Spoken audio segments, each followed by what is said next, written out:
Assalamualaikum dan selamat pagi. Baik, terima kasih kerana hadir ke kelas Cikgu Herni Sejarah Tingkatan 3 tahun 2021. Cikgu ucapkan tahniah kerana kita telah berjaya menempuh minggu pertama. Dan kali ini pada minggu kedua kita akan masuk bab 1, Sejarah 1.2, Faktor Kedatangan Barat ke negara kita, iaitu negara kita Malaysia, ataupun dalam arti kata lain, sebelum ini dikenali sebagai Tanah Melayu, Sabah dan Sarawak. Baik, mengenai bab ini, murid-murid diminta untuk memberikan perhatian kerana kita akan fokus kepada beberapa pecahan, iaitu kita akan mengkaji faktor kedatangan Barat ke negara kita pada tahun 1600, pada tahun 1700, 1800 hinggalah abad yang seterusnya. Oleh itu, stay tune. Okey, kita dah sampai ke bab 1.2, faktor kedatangan Barat ke Tanah Melayu. Okey, kedatangan Barat ke Tanah Melayu telah dimulakan pada tahun 1600 apabila Syarikat Hindia Timur Inggeris diberi hak monopoli perdagangan rempah ratus. Kemudian, pada 2 tahun kemudiannya, Syarikat Hindia Timur Belanda telah ditubuhkan dan mereka juga diberikan hak monopoli perdagangan di bahagian timur. 62 tahun kemudian, pada tahun 1664, Syarikat Hindia Timur Perancis juga telah ditubuhkan. Dan ini secara tidak langsung, mereka diberi hak monopoli berdagang di kawasan Asia. Oleh itu, ini menjadikan pada abad ke-16 hingga ke abad ke-17 telah menunjukkan zaman kegemilangan negara Sepanyol dan Portugis, dan akhirnya pada abad ke-17 bangkitnya negara British, Belanda, Perancis menjadi kuasa penjajah baru untuk merebut kuasa monopoli perdagangan di Asia. Oleh itu, kita harus berbangga kerana alam Melayu telah menjadi sasaran oleh pihak Barat untuk mendapatkan kekayaan. Ini menunjukkan bahawa tanah Melayu mempunyai kekayaan hasil sumber yang tiada turut bandingannya. Baik, seperti yang murid-murid lihat sekarang, kita ada gambaran peta yang diambil daripada buku teks menunjukkan kedatangan kuasa Barat ke alam Melayu. Okay, di sini kita boleh lihat ada jalan Belanda, jalan Sepanyol, jalan Inggeris dan juga jalan Portugis. Baik, kita lihat jalan Belanda. Baik, Belanda berada di bawah kedudukan Inggeris, yang mana bergerak ke bawah. Bergerak ke bawah melalui jalan Lautan Pasifik, melalui Tanjung Harapan dan bergerak ke merentasi Betawi. Betawi dan sampailah di kawasan Asia Tenggara. Ini adalah perjalanan Belanda ke alam Melayu. Seterusnya kita pergi kepada Sepanyol. Espanyol, ¿cómo estás? Muy mal, muy bien. Okey, ini ada Sepanyol. Sepanyol seperti yang kita tahu berada di bawah kedudukan Belanda. Pergerakan mereka ada 3 aliran di sini. Satu ke San Salvador, iaitu ke kawasan Mexico. Satu lagi turun ke Selat Magellan dan satu lagi melalui jalan yang sama seperti Belanda, iaitu melalui jalan Tanjung Harapan tetapi tidak melalui pulau, merentas pulau di kawasan ini, tetapi terus ke Lautan Hindi di bawah Betawi, melalui Betawi hampir ke Australia dan terus bergerak ke kawasan Filipina dan juga Guam, Maluku. Alright, seterusnya kita pergi jalan Inggeris. Jalan Inggeris berada di atas Belanda, straight forward, turun ke bawah Tanjung Harapan dan Inggeris satu-satunya seperti Portugis akan naik ke Tanjung Harapan itu dan singgah di India. Singgah di India untuk mendapatkan rempah ratus Seterusnya kalau dia turun ke kawasan Lautan Hindi sangatlah jauh, jadi dia terus melalui Selat Melaka. Selat Melaka untuk memintas kawasan ini, Melaka dan boleh terus ke China. Okay, begitu juga dengan jalan Portugis pun sama, melalui Tanjung Harapan dan naik ke India untuk mendapatkan rempah-ratus dan barangan-barangan mewah yang lain, dan terus memotong Selat Melaka. Terus memotong Selat Melaka dan bergerak ke kawasan yang lain. Okey, ini adalah peta menunjukkan kedatangan kuasa barat ke alam Melayu. Jadi kalau kita lihat di sini, Inggeris dan Portugis melalui jalan yang hampir sama. Pasal itulah tanah Melayu dulu dikuasai oleh Portugis dan juga Inggeris. Seterusnya Belanda dan Sepanyol melalui jalan yang sama, tidak melalui seperti Inggeris dan Portugis. Pasal itulah Belanda menguasai Indonesia dan Sepanyol menguasai Filipina. Okay, cikgu harap murid-murid boleh faham melihat peta ini. Baik, terusnya kita pergi kepada untuk bab ini 1.2, kita membincangkan faktor kedatangan barat ke Asia. Kita pecahkan kepada 3, iaitu kita kategorikan kepada abad 16, abad 17 dan 18. Yang kedua, yang ketiga abad 19 dan abad 20. Jadi kita pecahkan kepada 3. So untuk abad yang ke-16 iaitu tahun 1500, antara faktor pertama kedatangan kuasa barat adalah disebabkan barangan mewah. Okey. Barangan mewah itu maksudnya Inggeris dan Portugis ataupun negara-negara lain, penjajah lain, mereka datang ke Asia untuk mendapatkan barang mewah. Contohnya di China ada kain sutra, ada tembikar. Contohnya lagi di India ada rempah ratus dan banyak lagi. So mereka kumpul barangan mewah ini untuk bawa balik ke negara mereka. Contohnya mereka juga mendapatkan biji timah, biji besi, emas, perak, permata dan hasil hutan di kawasan Asia Tenggara. Semua ini diambil untuk dikumpul ke negara mereka. Okay, itu faktor yang pertama, iaitu barangan mewah. Untuk faktor yang kedua, kedatangan barat ke Asia juga disebabkan adalah salah satu ciri kawasan kita boleh menjadi pusat pengumpulan barang.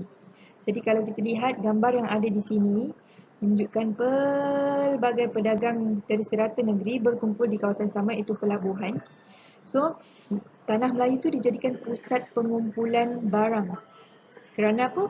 Sebab tanah Melayu itu berada di tengah-tengah antara India dan China dan juga sangat strategik sebab berhampiran Indonesia, Temasek, Borneo dan tanah besar Asia Tenggara. So dia memang sangat sesuai untuk menjadi pusat pengumpulan barang sementara pedagang mendapatkan barangan yang lain. Seterusnya kuasa barat juga dia memerlukan tempat untuk berlindung apabila berlakunya angin monsun tropika dan angin monsun barat. Angin monsun barat daya dan angin monsun timur laut. Ada dalam satu tahun itu, dalam hampir 6 bulan, 3 hingga 6 bulan akan berlaku perubahan angin monsun barat daya dan perubahan angin monsun timur laut.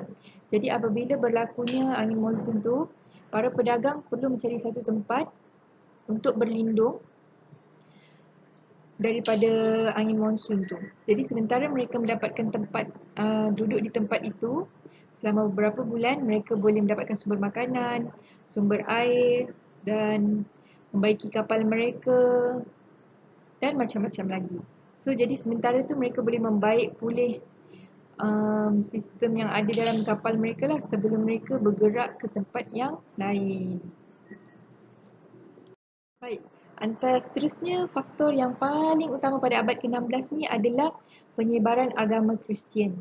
Okay, seperti yang kita tahu, sebelum ni kalau murid-murid ada belajar Dark Ages dekat Europe, okay, apabila berlakunya penguasaan kuasa oleh golongan gereja, so kita ada Pope.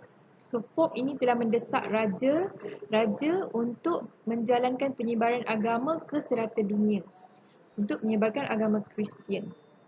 So pegangan mereka adalah 3G, iaitu Gold, Glory, Gospel.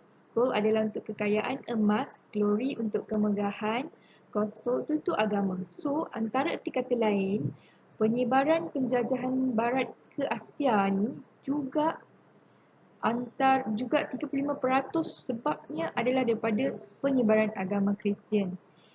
Pope menggalakkan penjajah ini menyebarkan agama Kristian ke kawasan kita. Tapi malangnya hanya negara Filipina sahaja yang berjaya dikristiankan oleh Spanyol, kerana Spanyol telah menduduki kawasan itu selama 333 tahun. Sedangkan di kawasan Tanah Melayu, Indonesia ataupun negara-negara lain tidak berjaya dikristian secara sepenuhnya. Namun ada tinggalan yang tinggal di kawasan kita, iaitu wujudnya bangsa Serani. Okey, sekarang kita dah pergi kepada yang kedua. Kategori yang kedua iaitu kedatangan kuasa barat pada abad 17 dan abad ke-18. Abad 17 tahun 1800, abad 18 tahun 1900. Okey, dalam tempoh abad ini, 100 tahun yang berlaku ini, wujud revolusi perindustrian.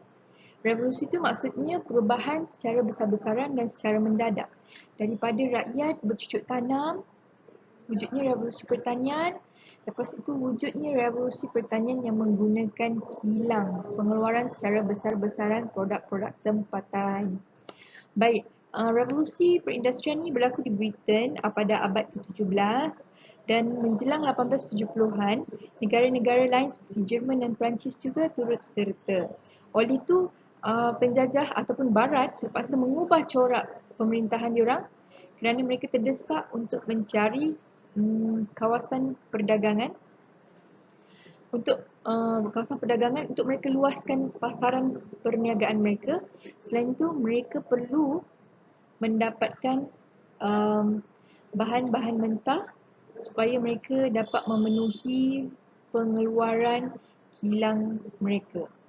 So dalam kuantiti yang besar. So antaranya negara kawasan di tanah Melayu menjadi sasaran. Sebab kita ada biji timah, biji besi, emas, perak, petroleum, bauksit, arang batu dan banyak lagi yang ada dekat tanah Melayu ataupun di Asia. Oleh itu, revolusi ini menyebabkan penjajah bergerak ke kawasan Asia untuk memenuhi tuntutan ekonomi negara mereka. Okay, di sini kita boleh lihat di sini ada kilang yang besar telah diwujudkan untuk memenuhi ekonomi di barat. Okay, adanya kilang memintal benang, kilang-kilang yang ada ni semuanya diwujudkan untuk mewujudkan produk-produk tempatan. Okay, seterusnya kita pergi kepada kedatangan kuasa barat pada abad ke-19 dan abad ke-20, iaitu abad ke-19 dan abad ke-20. Tahun 1800 dan juga 1900. Okay, di sini cikgu ada nyatakan pertama sendiri faktornya perkembangan industri kereta, kesuburan tanah di tanah Melayu ataupun Asia, ada industri mengetin, pembukaan terusan Suez, ciptaan kapal wap, persaingan kuasa barat, ciptaan telegraf dan slogan beban orang putih. Okey, so kita boleh lihat di sini adalah perkembangan industri kereta yang makin maju menyebabkan permintaan getah asli itu meningkat. Kenapa getah asli? Getah asli ini digunakan sebagai penebat bahan elektrik untuk kereta. Selain itu, getah juga digunakan sebagai sebagai bahan untuk membuat tayar. Okey. So, seterusnya kita pergi kepada kesuburan tanah dan kekayaan hasil bumi di Asia, terutamanya tanah Melayu. So, negara kita ni kaya dengan tanah yang besar, tanah dengan iklim yang lembap, yang berorientasikan ekspor.